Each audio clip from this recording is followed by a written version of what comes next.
하나님 말씀을 같이 상고해 보도록 하겠습니다.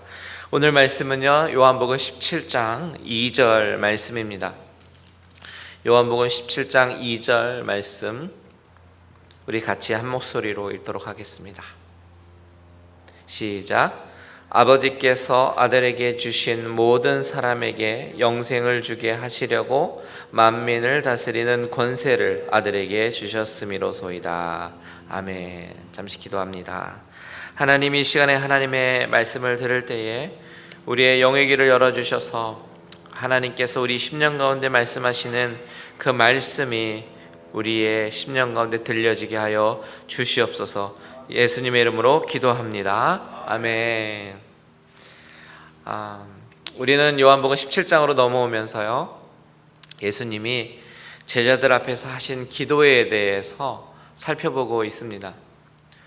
대제사장적 기도라고 불리는 이 기도의 첫 부분은 참으로 우리에게 충격적이었죠. 왜냐하면 주님은 하나님의 영광을 드러내기 위해서 자신을 십자가에 매달아 달라는 그런 의미의 기도를 하고 계시기 때문입니다. 세상적이고 세속적인 가치관을 지닌 우리들이 바라볼 때는 전혀 이해할 수가 없는 기도죠. 우리는 주로 기도하면서 생업의 번성과 자녀의 축복과 그리고 건강을 위한 그런 기도 같은 그런 삶에 있어서 필요한 것을 구하거나 아니면 닥치는 어려움을 하나님께 해결해 달라는 그런 식의 기도를 주로 많이 하며 살아갑니다. 그런데 주님은 자신을 십자가에 매달아 달라고요. 그것이 하나님의 영광을 드러내는 길이라고 고백하며 간구하십니다. 어떻게 그런 기도가 가능할까요? 그런 기도가 가능한 것은 예수님은 당신께서 하늘 영광을 버리고 이 땅 가운데 오신 목적과 이유를 분명히 알았기 때문입니다.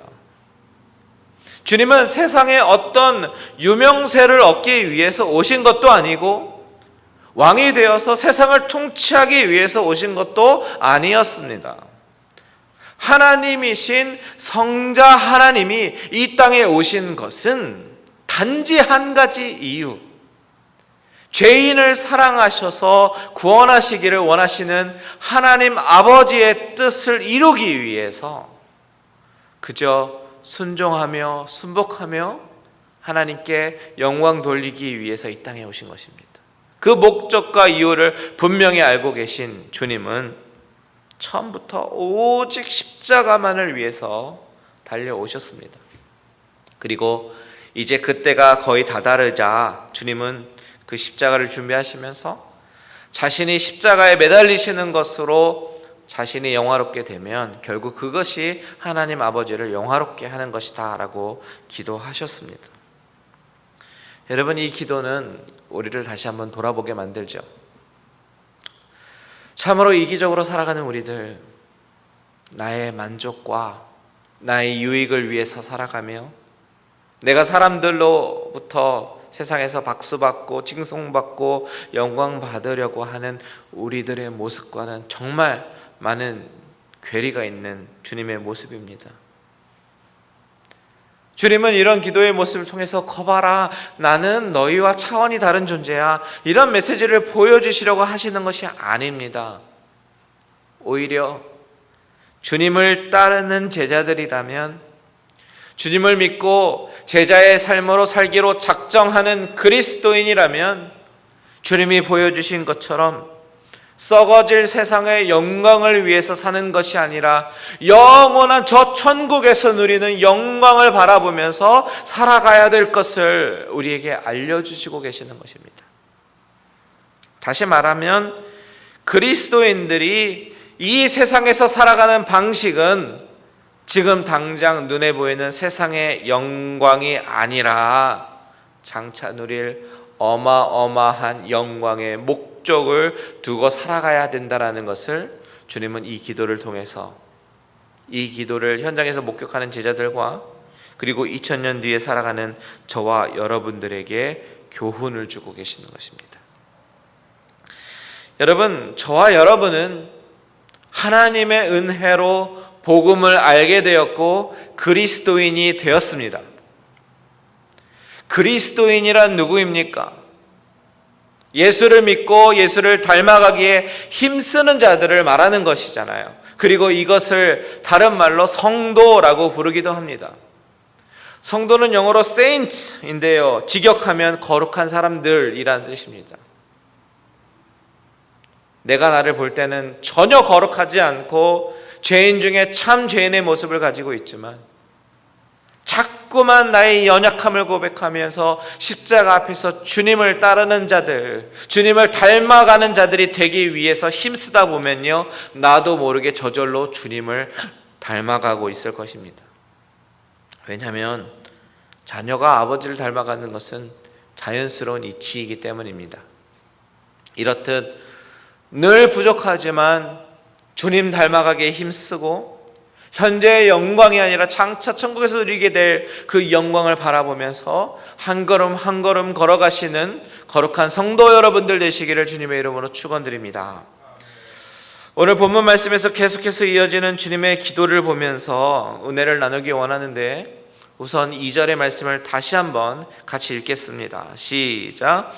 아버지께서 아들에게 주신 모든 사람에게 영생을 주게 하시려고 만민을 다스리는 권세를 아들에게 주셨음이로소이다. 주님은 지금 아버지께서 주신 것들에 대해서 말씀을 하세요. 아버지가 아들에게 주신 것들 중에 첫 번째는 무엇입니까? 바로 모든 사람입니다. 아버지께서 아들에게 주신 모든 사람이라고 말하잖아요. 아버지께서 아들에게 주신 모든 사람에게 영생을 주게 하시려고 라고 말합니다. 그런데 잘 보면요, 이 구절에서 말하고 있는 이 모든 사람은 진짜 모든 사람이 아니에요. All people이 아닙니다. Some people입니다. 아버지께서 아들에게 주신 이라는 이 제한적인 문구를 우린 주목해 봐야 되는데요, 이 말은 영생을 얻는 대상이 한정되어 있음을 우리에게 보여주고 있는 말씀입니다. 요한복음 5장 24절 볼까요? 내가 진실로 진실로 너희에게 이르노니 내 말을 듣고 또 나 보내신 이를 믿는 자는 영생을 얻었고 심판에 이르지 아니하나니 사망에서 생명으로 옮겼느니라. 주님은 요한복음 5장에서요, 베데스다 연못에 있는 38년 된 병자를 고치셨습니다.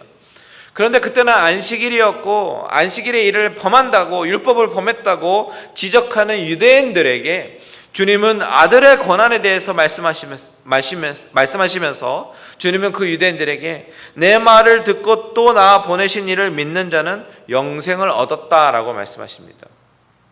즉 영생의 대상은 이 세상에 어느 누구든지 막론하고 다 영생을 얻는 것이 아닙니다. All people이 아닙니다. 영생의 조건은 예수 그리스도와 하나님을 믿는 자, 오직 그들에게만 주어진 것이 영생이라는 것입니다. 믿는 자에게만 영생의 선물이 주어집니다.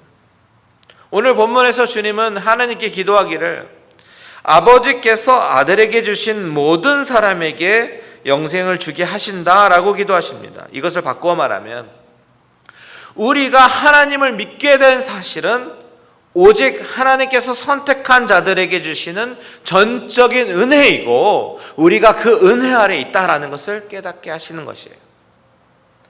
여러분, 우리가 어떻게 해서든지 어떻게 해서 예수님을 믿게 되었습니까? 우리가 그것을 논리적으로 설명할 수 없습니다. 어떻게 예수를 믿게 되었는지 알 수 없습니다. 근데 확실한 것은 우리도 죄 가운데 살았었고 하나님을 인정하지 않는 삶을 살았습니다. 그런데 신기한 것은 어떻게 된 일인지는 모르겠지만 지금 우리는 하나님의 은혜 안에 들어와 있다라는 사실이죠. 내가 믿으려고 노력하며 애쓴 것도 아닙니다. 이상하게 알 수 없는 손에 이끌려서 이렇게 신앙을 가지게 되었고 믿음을 가지게 되었다라는 사실입니다. 하나님은 너희들이 성경을 10독 정도는 해야지 자녀가 되는 권세를 줄 것이다 라고 얘기하지 않습니다.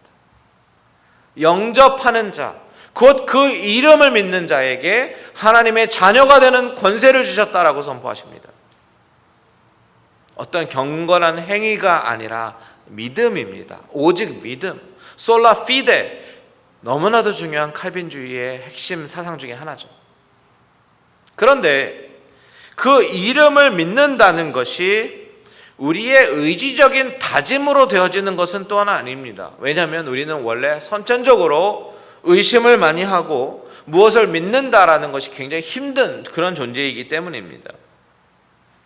믿음은 내가 의지를 가지고 믿으려고 한다고 믿어지는 것이 아니라 저절로 믿어져야 믿을 수 있는 것입니다. 그런데 그 저절로라고 하는 것은 모든 사람에게 다 저절로 되는 것이 아니라 하나님의 손길이 닿은 사람에게만 저절로 믿어지는 은혜가 주어지는 것입니다. 그래서 바울은 이것을 하나님의 선물이라고 말하는 것이죠. 전도할 때 주 예수 그리스도를 믿으십시오 라고 말했을 때에 의지적으로 다짐하는 자에게 주어지는 것이 아니라 그 복음의 메시지를 들었을 때 내 영이 반응하는 사람이 있고 반응하지 않은 사람이 있습니다. 그것은 성령님이 감동을 주셔야 반응할 수 있게 되는 것이에요. 다시 말해서 나는 하나님을 몰랐지만 하나님은 나를 알고 계셨고, 나는 하나님을 사랑하지 않았지만 하나님은 나를 사랑하셨습니다. 그리고 그 하나님은 나를 알 수 없는 손길로 인도하셔서 예수님을 만나게 하셨습니다. 오늘 본문의 표현대로 말씀드리면 나를 예수님에게 주셨습니다. 그런데 잘 생각해 보세요. 그 믿음을 갖게 되는 과정 가운데 반드시 경험되는 순간은 바로 내가 죄인임이 깨달아지고 인정이 되는 순간이 있었더라는 것입니다. 전에는 내가 그렇게 나쁜 죄인인 줄 모르고 살아왔었는데 어느 순간 성령님께서 내 마음 가운데 찾아와 주셔서 내가 그토록 하나님 앞에서 추악한 죄인이었는지 보게 하시더라는 것입니다. 내가 어떤 수련 생활이나 수도 생활하면서 자아 성찰하면서 통해서 깨달아지는 것이 아닙니다. 하나님의 은혜는 어느 날 갑자기 나에게 찾아오셔서 내가 하나님 앞에 얼마나 추악한 죄덩어리 인생이었는지 알게 하셔요. 그래서 그 십자가 앞에 눈물로 회개하며 용서를 구합니다. 그 과정 이후에 찾아오는 기쁨의 눈물을 경험해 보지 못한 사람은 아무리 설명해도 알 수 없습니다. 마치 찬송가 가사처럼 우리 서로 받은 그 기쁨을 알 사람이 없도다. 모릅니다. 알 수가 없습니다. 그래서 구원은 전적인 하나님의 은혜라고 말하는 것이에요. 머리로 논리적으로 이 구원의 과정과 기쁨을 설명할 수가 없습니다. 왜 내게 성령 주셔서 내 마음을 감동해 주 예수 믿게 하는지 난 알 수 없도다. 이 고백이요 정말 진실한 고백이에요. 그렇다면 만일 이 은혜를 경험하고 내가 알 수 없는 하나님의 손길 가운데 이끌려서 나의 공로와 의지로가 아니라 나는 죄인이지만 그런 모습 그대로 사랑하셔서 구원을 베푸신 은총을 경험한 사람은 그나마 다행인데 만일 그것을 경험하지 못한 사람은 어떻게 되는 것일까요? 아마도 이런 이야기를 들을 때 헛웃음을 지을 것이에요. 모든 사람이 죄인이라고 말하면 비웃습니다. 자신이 가지고 있는 지식의 테두리 안에서 모든 것을 해석하려고 하기 때문에 절대로 이해할 수가 없습니다. 오히려 예수 믿는 사람들을 맹신도 광신도 취급하면서 이성적이지 않고 감정적인 사람으로 몰아갑니다. 왜요? 자기만의 세계관이라는 그 박스에 갇혀서 그 이상의 것을 바라보지 못하기 때문입니다. 자신들이 피조물이라는 사실을 인지하지 못하는 데에서 비롯된 교만의 모습이죠. 내가 피조물이라는 사실을 정확하게 인지하면 그렇게 반응할 수가 없어요. 그런데 여기에서 우리가 본문을 통해서 또 한 가지 주목해 봐야 되는 단어가 있는데요. 바로 만민을 다스리는 권세라는 것입니다. 하나님은 아들에게 권세를 주셨는데 만민을 다스리는 권세를 주셨습니다. 그런데 여러분 여기서 권세라는 단어를요 원어로 보게 되면 엑소시아라는 단어가 쓰였는데 이 단어는 권위와 통치의 힘, 선택권, 행사하는 능력, 이런 것들을 의미하는 말입니다. 이 단어는 특히 메시아로서 예수님께 부여되는 어떤 그런 신적인 권위를 가리키기 위해서요, 마태, 마가, 누가, 요한 사복음서에서 많은 곳에서 사용된 단어입니다. 그런데 여기서 중요한 것은 이 본문 가운데 만민을 다스리는 신적인 권세, 즉 만민이라고 하는 것은 all people을 말한다라는 거예요. 앞에서 모든 사람에게 영생을 주셨다 해서 모든은 some people이라고 말씀드렸는데, 여기서 만민을 다스리는 권세의 만민은 all people을 말씀한다는 이야기입니다. 모든 존재를 의미합니다. 그러니까 이 만민은 이제까지 살았던 사람들이나 앞으로 살 모든 사람들까지도 다 포함한 의미입니다. 즉 주님의 통치의 영역은 모든 사람에게 다 있다라는 사실이에요. 부자나 가난한 자나 우리처럼 도시 문명에 살고 있는 사람이나 정글에 사는 야만인이나 또한 믿는 자나 안 믿는 자나 상관없이 다 그의 통치 안에서 벗어나는 사람은 단 한 사람도 없습니다. 이 이야기를 바울은 이렇게 증거합니다. 빌립보서 2장 9절에서 11절 보면 이렇게 되어 있죠. 이러므로 하나님이 그를 지극히 높여 모든 이름 위에 뛰어난 이름을 주사 하늘에 있는 자들과 땅에 있는 자들과 땅 아래에 있는 자들로 모든 무릎을 예수의 이름에 꿇게 하시고 모든 입으로 예수 그리스도를 주라 시인하여 하나님 아버지께 영광을 돌리게 하셨느니라. 이 빌립보서 말씀에 보면 바울은 인격적인 존재들을 세 가지로 분류하게 되는데요. 바로 하늘에 있는 자, 땅에 있는 자, 땅 아래에 있는 자. 하늘에 있는 자는 누구겠습니까? 천사겠죠. 땅에 있는 자는 우리들, 땅 아래에 있는 자는 타락한 천사, 사탄을 의미할 것입니다.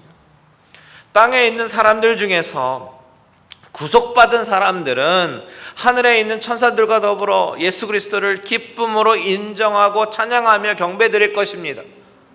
반면에 사람들 중에서 믿지 않는 자들과 타락한 천사들은 예수 그리스도를 인정하지 않고 시인하지 않을 것입니다. 그런데 중요한 것은 오늘 본문에 나오는 그 권세, 어떤 권세입니까?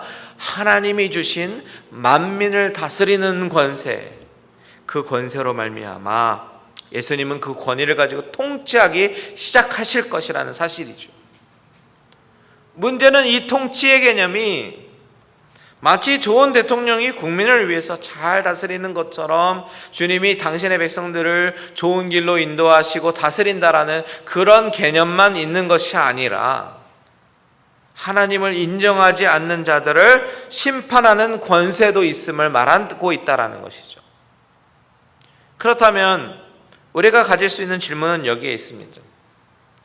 주님이 이 대제사장적 기도를 시작하시면서 하나님의 영광을 구했습니다. 예수님께서 궁극적으로 추구하시는 것은 하나님의 영광을 드러내는 것입니다. 그렇다면 방금 말한 하나님을 인정하지 않은 자들을 심판하시는 그런 권세를 가지신 예수님이 심판하신다면 그것이 어떻게 하나님의 영광을 드러내는 것일까요?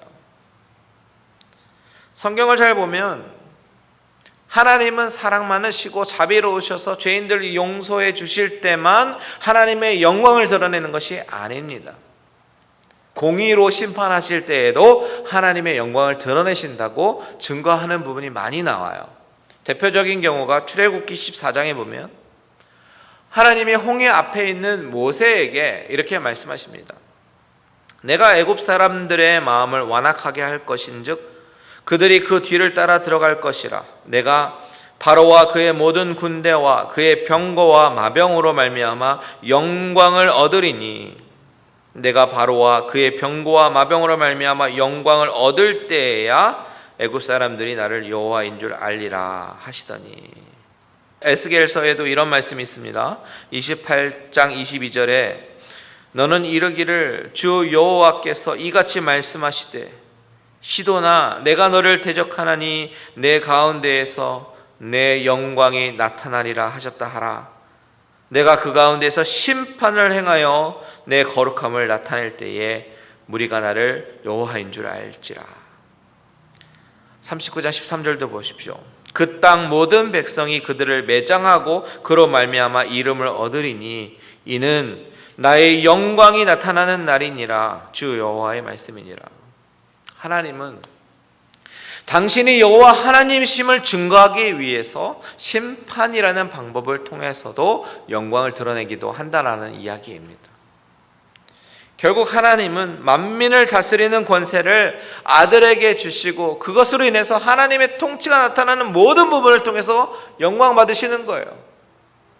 하나님의 영광은 성도와 죄인 모두에게 드러나는 것이고요, 신실한 믿음을 통해서도 혹은 마음이 강팍해서 불순종하고 불신하는 가운데서도 나타나는 것이 하나님의 영광입니다. 어쨌든 하나님의 영광은 나타나게 되어 있어요.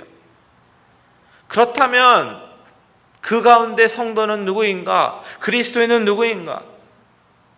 하나님의 영광은 어쨌든 anyway 드러나는데 그 가운데 하나님의 은혜를 주셔서 마음을 감동해서 내가 죄인임을 깨닫고 회개하고 신실한 마음으로 하나님께 영광 돌리는 자들이 바로 그리스도인 성도입니다.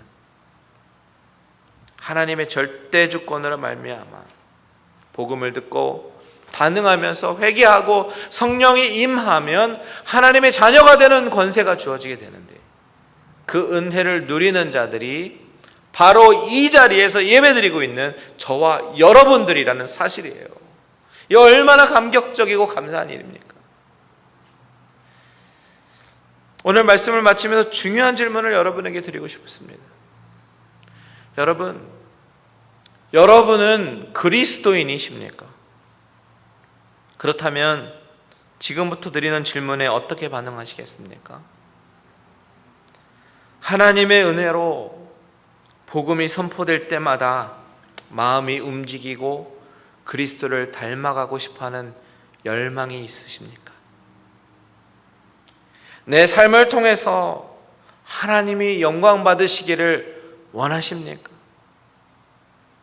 설사 내가 고통과 고난을 당한다 하더라도 하나님을 원망하기보다는 그 안에서 하나님의 선하신 뜻을 발견하고, 비록 내가 원하는 방향으로 삶의 모습이 진행되지 않는다 하더라도 그리 아니하실지라도 감사하고 영광을 돌릴 수 있습니까? 저는 저와 여러분이요, 이런 신앙인이 되기를 진심으로 축복합니다. 비록 지금은 내 스스로가 공사 중이라 할지라도 결국 우리의 삶이 방금 질문드린 이런 수준의 신앙을 목표로 매일매일 나를 십자가 앞에 깨어뜨리며 주님 닮아가기에 힘쓰는 그리스도인이 되시기를 주님의 이름으로 축원드립니다. 말씀을 마치겠습니다. 하나님은 아들에게 만민을 다스리는 권세를 주셨습니다. 그리고 주님은 그 권세를 가지고 저와 여러분에게 영생을 주게 하시기 위해서 주권적으로 강권적으로 이 자리까지 인도하셨습니다. 이 놀라운 하나님의 은혜를 늘 기억하게 되시기를 바랍니다. 그러나 혹시 여기 계신 분들 가운데 나의 믿음과 구원에 대해서 확신이 없으시거나 복음을 듣고도 아무 감흥이 없으신 분들이 계시다면 하나님께 간구해 보십시오. 예수 그리스도를 알게 해달라고요. 하나님이 참 하나님이심을 알게 해달라고. 성령님이 내 안에 지혜를 깨우치셔서 눈을 열게 하시고 참 하나님과 예수 그리스도를 알게 해달라고 기도하십시오. 그 하나님을 알게 되면요, 내가 하나님 앞에 얼마나 큰 죄인인지 알게 될 것이고 하나님이 주시는 영생의 기쁨을 알게 되실 것이에요. 이거는요, 제가 하는 말이 아니라 성경의 오늘 본문에 이렇게 증거합니다. 3절 보십시오. 3절 같이 읽겠습니다. 시작. 영생은 곧 유일하신 참 하나님과 그가 보내신 자 예수 그리스도를 아는 것이니이다. 저의 소망이 있다면요, 소원이 있다면 나중에 주님 앞에 섰을 때 그곳에서 우리 갈릴리 은혜교회 모든 성도님들 한 분도 빠짐없이 모두 다 다시 제외하는 것입니다. 그곳에서 반드시 꼭 만나기를 주님의 이름으로 축원드립니다. 다 같이 찬양하고 기도하겠습니다.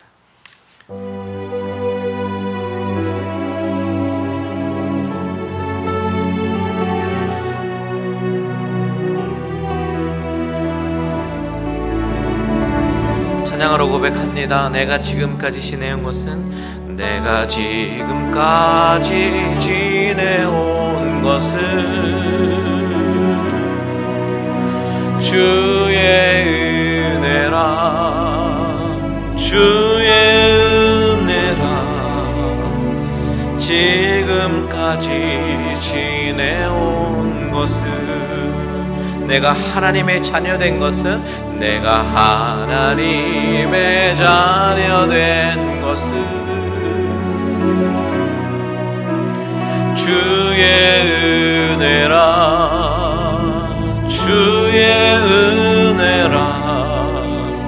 하나님의 자녀된 것은, 아멘. 내가 이 자리에 서 있는 것은, 내가 이 자리에 서 있는 것은 주의 은혜라, 주의 은혜라, 주의 은혜라. 이 자리에 서 있는 것은, 다 같이 고백합니다. 주의 은혜라, 주의 은혜라, 주의 은혜라. 지금까지 지내온 것은 주의 은혜라, 주의 은혜라. 지금까지 지내온 것은 주의 은혜라, 주의 은혜라.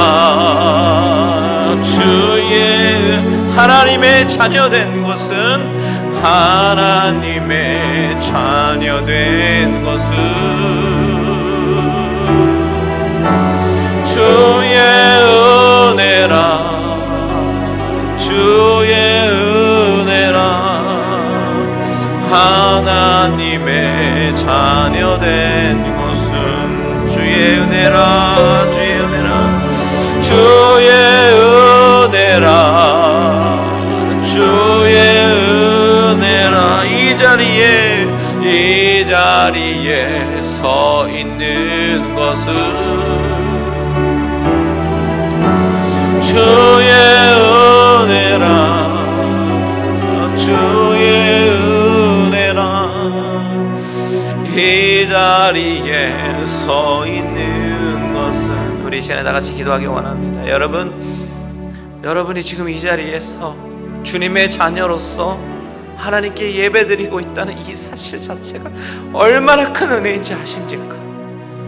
모든 사람에게 주어질 수 없는 그 only chosen people, 선택된 자들에게 주어지는 너무나도 큰 특권을 지금 저와 여러분이 누리고 있어요. 여러분, 이 시간에 기도할 때 먼저 하나님, 내가 하나님의 은혜로 말미암아 하나님의 자녀가 되고 이 자리에 하나님 앞에 감사와 영광의 예배를 드릴 수 있는 것 정말로 감사를 드립니다. 감사의 기도를 드렸으면 좋겠고, 그리고 혹시 여러분의 가족이나 여러분 주위 가운데 아직 이 은혜를 경험하지 못한 자들이 있다면, 하나님, 내가 하나님의 나팔이 되어 그들에게 복음을 전하는 자들이 되게 하여 주시옵소서. 다 같이 주님의 이름 한번 부르고 기도합니다. 주여! 하나님 아버지, 이 시간에 아버지 하나님, 하나님의 자녀가 된 것, 아버지 예배드리게 된 것, 하나님의 선택을 받아서 하나님의 강권적인 역사를 말미암아 아버지 하나님 주님 앞에 나아갈 수 있는 것이 얼마나 큰 은혜인지 아버지 다시 한번 깨닫게 됨을 감사를 드립니다. 아버지 하나님, 하나님께서는 아버지 하나님 정말 모든 사람을 심판하는 권세가 있으신데, 그 중에 그리스도인으로 불러주시고 하나님 앞에 다시 한번 무릎 꿇고 나아갈 수 있도록, 예배 드릴 수 있도록 인도하심을 참으로 감사를 드립니다. 아버지 하나님, 내가 이 은혜가 아버지 항상 충만하게 내 삶을 아버지 적실 수 있도록 주님 인도하여 주시옵소서. 아버지 하나님, 그냥 머릿속으로 하는 아버지 하나님 지식적인 은혜가 아니라 아버지 가슴으로 아버지 절절히 경험되어지는 아버지 하나님 그 은혜가 나의 삶을 덮게 하여 주시옵소서. 아버지 하나님, 매일매일 하나님 앞에 아버지 나는 부족하지만 아버지 내 자아를 깨뜨리며 부족하지만 하나님을 의지하며 나아가며 하나님의 자녀로서의 삶을 살기 원합니다. 아버지 하나님, 우리를 붙잡아 주시고 아버지 하나님, 정말 죄 가운데 살아가지만 계속해서 회개하며 하나님 앞에 내가 하나님을 위해서 살아가겠노라고, 하나님의 영광을 위해서 살아가겠노라고, 내 삶이 어려워도 하나님을 붙잡고 나아가겠노라고 고백하는 우리 모든 우리 갈릴리 은혜교회 식구들이 되게 하여 주시옵소서. 하나님, 이 시간에 간구하기는 이 메시지를 들은 아버지 하나님 많은 성도님들 중에 아직까지 마음속에 구원의 확신이 없는 사람이 있다면 하나님 이 시간에 지금 찾아가 주시고 만나 주시고 하나님이 살아계심을 증거하여 주시옵소서. 마음을 움직여 주시고 아버지 살아계신 나의 하나님이 아버지 그들의 마음 가운데 역사하여 주셔서 같이 마음으로 합심하며 기도하며 아버지 예배드리는 귀한 성도님들 되어줄 수 있도록 주님 인도하여 주시옵소서. 아버지 감사합니다. 하나님, 참 부족한데 그래도 불구하고 하나님께서 다시 한번 깨닫게 해주시는 것은 하나님께서 나를 선택하여 주시고 주님의 자녀로 삼아주신 그 은혜가 얼마나 큰지 다시 한번 깨닫게 해주심을 참으로 감사를 드립니다. 하나님, 내 삶을 통해서 이 은혜를 잊지 않도록 도와주시고 항상 기억하게 하시고 그 하나님을 찬양하기에 부족함이 없는 우리의 심령이 되게 하여 주시옵소서. 하나님, 이곳에서 예배드리는 모든 사람들이 정말 하나님께서 주시는 그 은혜가 늘 충만하여 주님을 위해서 살겠다고, 내 삶이 비록 어렵고 힘들더라도 하나님을 원망하지 아니하고 오직 하나님을 위해서 살겠노라고 다짐하는 그런 성도님들 되게 하여 주시옵소서. 하나님, 혹시 아직 주님을 만나지 못하고 복음에 의해서 마음이 움직이지 못한 심령이 있다면 하나님, 지금 이 시간 그 마음 가운데 찾아가 주시고 그 심령을 움직여 주시고 하나님이 살아계심을 증거하여 주시옵소서. 그리하여 나중에 주님 앞에 섰을 때 다 같이 환하게 웃으며 만날 수 있는 우리 모두 갈릴리 은혜교회 공동체 되게 하여 주시옵소서. 이제는 우리 주 예수 그리스도의 은혜와 하나님 아버지의 지극하신 사랑하심과 성령님의 감화 감동 위로 교통 충만케 하신 은혜가 내가 하나님의 은혜로 하나님의 자녀가 되었다라는 그 사실이 너무 감격스러워 견딜 수 없어서 그 복음을 전하고자 다짐하는 모든 심령들과 가정들과 하시는 모든 일들 위에 이제로부터 영원토록 함께 계실지어다. 아멘.